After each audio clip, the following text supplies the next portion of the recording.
Good morning to all of you. Welcome to my channel. Dictation start होगी 5 second बाद, जिसकी speed रहेगी 80 word पर मिनट। स्टार्ट। अहंकार मनुष्य का सबसे बड़ा दुश्मन होता है, जो उसके पतन का कारण बनता है। सफलता की सीढ़ियाँ चढ़ते समय लोग अक्सर सहजता और सरलता को त्याग कर अहंकार के वशीभूत हो जाते हैं।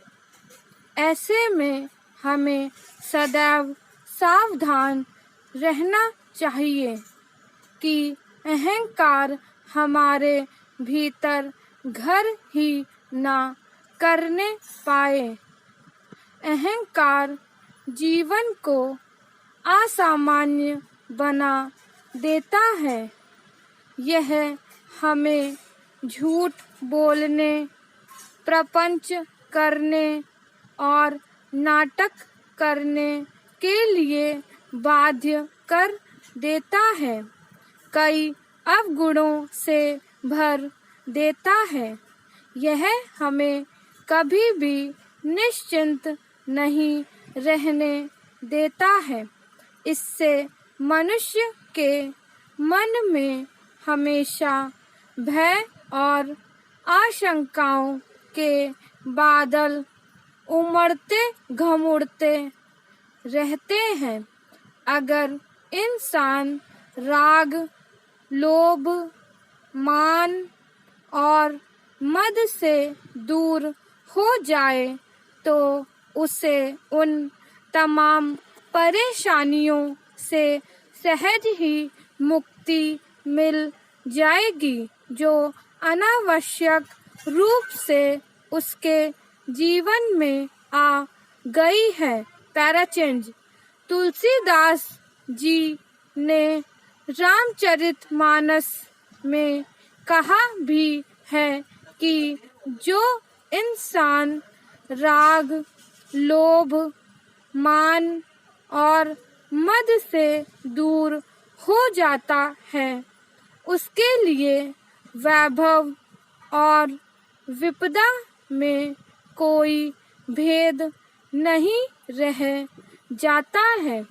फिर इंसान को फर्क नहीं पड़ता है कि वह लंगोट धारण करने वाला एक फकीर है या सिंहासन पर बैठा हुआ एक राजा। वैसे भी इस अहंकार से मनुष्यों को सामान्य जीवन में नुकसान के सिवाय कुछ हासिल नहीं होता।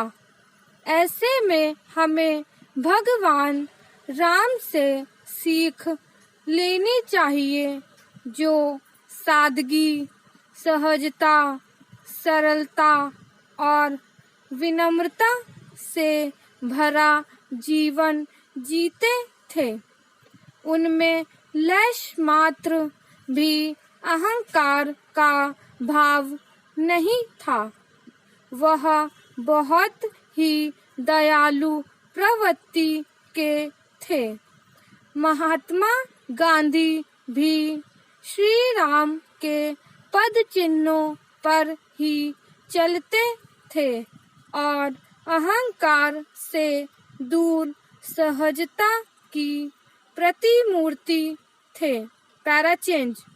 अगर हम श्री राम और गांधी जैसे इतिहास पुरुषों का अनुकरण कर उनसे अहंकार से दूर रहने का मंत्र सीख लें तो कुछ और हो ना हो, कम से कम हमारा जीवन सहज सरल होकर संवर तो जाएगा ही।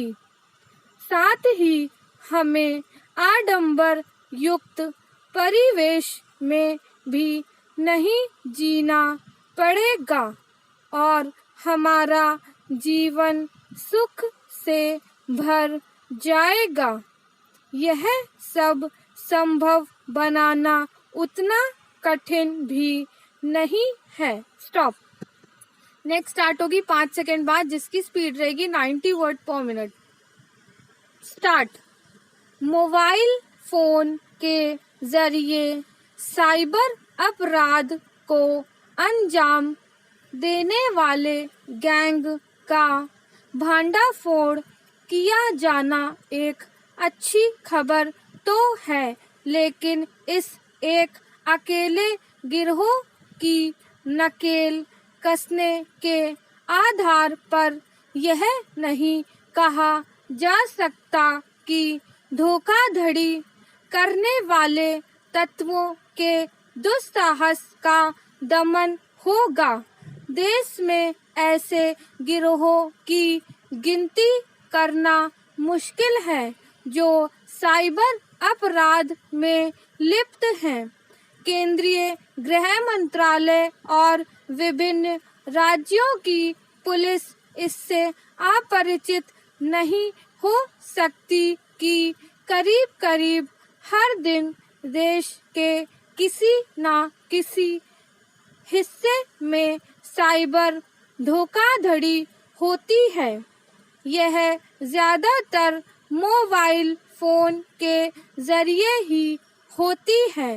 कभी किसी के खाते से पैसे निकाल लिए जाते हैं, तो कभी छल कपट से किसी की निजी जानकारी हासिल कर ली जाती है और फिर उसका कई तरह से दुरुपयोग किया जाता है।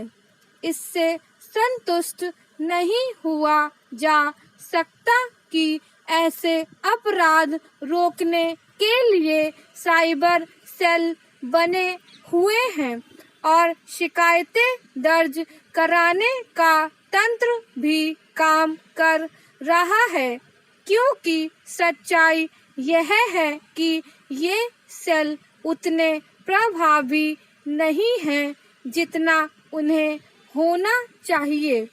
इसी तरह यह भी एक तथ्य है कि कई बार साइबर धोखाधड़ी की शिकायत दर्ज कराने में मुश्किल पेश आती है। इसका लाभ साइबर धोखाधड़ी करने वाले उठाते हैं। Para change. यह किसी से छिपा नहीं कि देश के कुछ हिस्से साइबर धोखाधड़ी करने वाले तत्वों के गढ़ बन गए हैं। इनमें से कुछ ग्रामीण इलाकों में भी हैं। स्थानीय पुलिस उनके खिलाफ सख्ती नहीं दिखाती, क्योंकि उसके पास कोई शिकायत नहीं होती और दूसरे राज्यों की पुलिस आसानी से वहां पहुंच नहीं पाती। यदि पहुंचती भी है तो उसे पर्याप्त सहयोग नहीं मिलता। साइबर धोखाधड़ी करने वाले तत्वों की केवल धरपकड़ ही पर्याप्त नहीं, क्योंकि बात तो तब बनेगी जब उन्हें समय रहते सजा भी दी जा सके।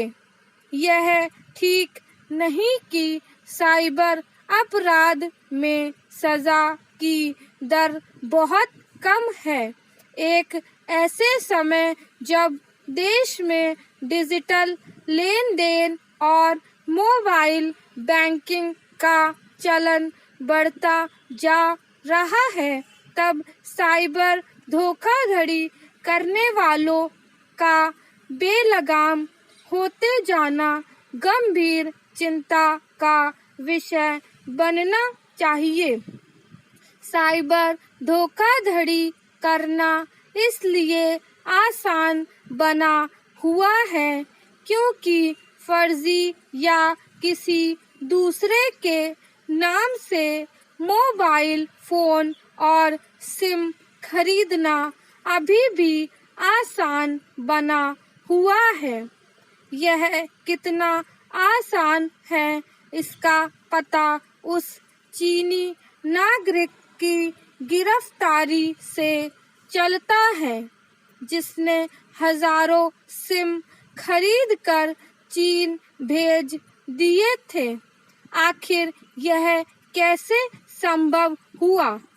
निसंदेह भारत सूचना तकनीक के क्षेत्र में एक बड़ी ताकत है, लेकिन विडंबना यह है कि साइबर अपराध के आगे यह ताकत प्रभावी नहीं दिखती। वास्तव में इसी कारण अपने देश में साइबर धोखाधड़ी एक धंधा सा बन गया है। स्टॉप।